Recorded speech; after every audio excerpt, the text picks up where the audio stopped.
గోదావరి జిల్లాలపైనే జనసేన ప్రత్యేక దృష్టి సారించడం, అలాగే ఉమ్మడి పశ్చిమ గోదావరి జిల్లాలో అత్యధికంగా సీట్లలో పోటీ చేసేందుకు సన్నద్ధమవుతుంది. ఈ నేపథ్యంలోనే జనసేన నేత బొలిశెట్టి శ్రీనివాస్ ప్రస్తుతం మనతో ఉన్నారు.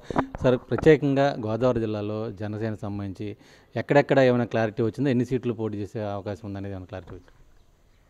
ఈరోజు పొత్తు అంటే ఎక్కడ గెలిస్తే అక్కడ ఇవ్వాలనేది ఒక సిస్టమ్గా వెళ్తుంది రెండు పార్టీల్లోనూ. అంటే ఎక్కడైతే అన్నీ కూడా సర్వేలు జరుగుతూ ఉన్నాయి. సర్వేల్లో జనసేన పార్టీ గెలిచే సీట్లని జనసేనకి ఇస్తారు, తెలుగుదేశం గెలిచేని వాళ్ళు పోటీ చేస్తారు. అంతే తప్ప ఒకరికొకరు ఇవ్వడం ఏం లేదు. అక్కడ ఏదైతే జనసేన బలంగా ఉన్న చోట జనసేన పోటీ చేయడం అనేది అనివార్యం. అదేవిధంగా టీడీపీ గెలిచిన చోట, గెలవబోతున్న చోట టీడీపీకి వదిలేయడం అనివార్యం. కాబట్టి అన్ని సీట్లు ఇస్తాను, ఇన్ని సీట్లు ఇస్తాను అన్నది ఏం కాదు. ఎక్కడ మనకు బలం ఉంటే, ఎక్కడ గెలుస్తూ ఉంటే అక్కడ ఖచ్చితంగా ఆ పార్టీలకి ప్రాధాన్యత ఇవ్వాలనేది రెండు పార్టీల ఉద్దేశం.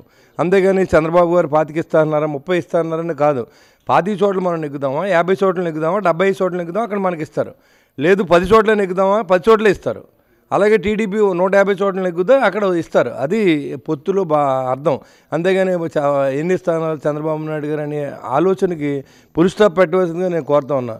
ఎవరు ఇచ్చేదేం లేదు, ఎవరు తీసుకునేదేం లేదు. పొత్తు అనేది రెండు పార్టీల మధ్య అండర్స్టాండింగ్.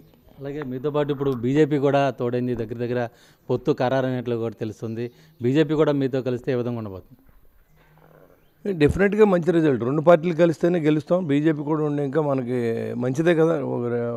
మూడు పార్టీలు సిద్ధాంతాల ప్రకారం పనిచేసి పార్టీలుగా ఏదైతే రాష్ట్ర దోపిడీకి గురి అవుతుందో దోపిడీని ఆపడానికి అందరూ కలిసి పనిచేయవలసిన అవసరం ఉంది.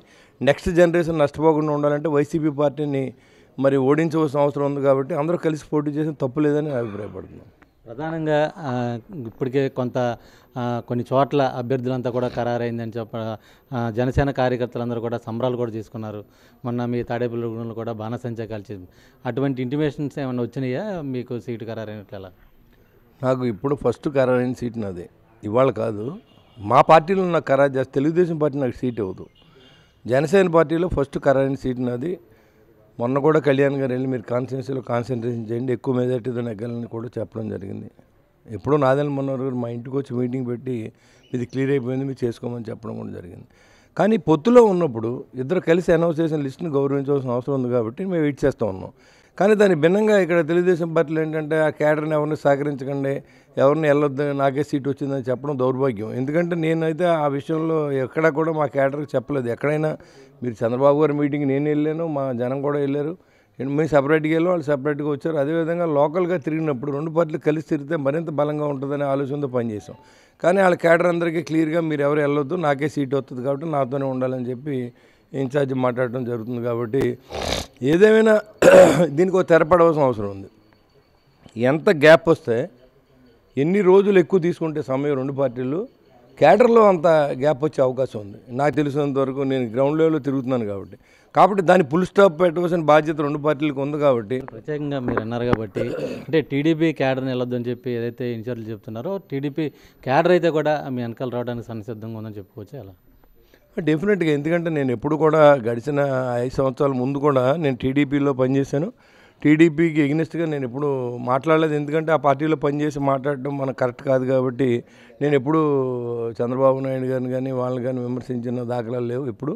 ఎప్పుడు మనం అవినీతి మీద పోరాటం, వీళ్ళు ఉన్నటువంటి ప్రజా వ్యతిరేక చర్యల మీద పోరాటం తప్ప టీడీపీ మీద నాకు ఎప్పుడు లేదు. క్యాడర్ అంతా కూడా నాతో చాలా బాగా ఉంటున్నారు. వాళ్ళందరూ కూడా పొత్తు అయిన వెంటనే మీతో వచ్చి పనిచేస్తానని చెప్పి నాయకులందరూ కూడా మాట ఇవ్వడం జరిగింది. కాబట్టి ఖచ్చితంగా నేను గెలుస్తాను, ప్రజల్లో ఉన్నాను. కాబట్టి ఎన్ని సర్వేలు చూసుకున్నా నా పేరు రావడం సందర్భం మీ అందరూ చూశారు. నేను చెప్పింది ఏం కాదు. ఇవాళ నిజంగా వాళ్ళ పార్టీ వాళ్ళ సీట్ ఇచ్చింది అనుకోండి, నేను క్వశ్చన్ చేయలేను. ఎందుకంటే మరి వాళ్ళు ఏమేమి పడ్డారో నాకు తెలియదు. వాళ్ళిద్దరూ అధిష్టానం మాట్లాడుకోవాల్సిన అవసరం ఉంది. నాకైతే మాత్రం ఖచ్చితంగా మా అధినాయకుడు చెప్పాడు కాబట్టి నేను ఆల్రెడీ అన్ని గ్రామాల్లో డోర్ టు డోర్ చేశాను. ఇది మొత్తానికి పొత్తుదరం పాటించి తాను సమాజ సేవకు అంకితమై పనిచేస్తున్నానని చెప్తున్నారు. మరోవైపు అందరూ కూడా కలిసి పనిచేస్తారు, తప్పకుండా విజయం సాధిస్తామని చెప్పి జనసేన నేత బొలిశెట్టి శ్రీనివాస్ అయితే కూడా స్పష్టం చేస్తున్న పరిస్థితి. ప్రసాద్తో శ్రీనివాస్, 10 టీవీ, తాడేపల్లిగూడెం.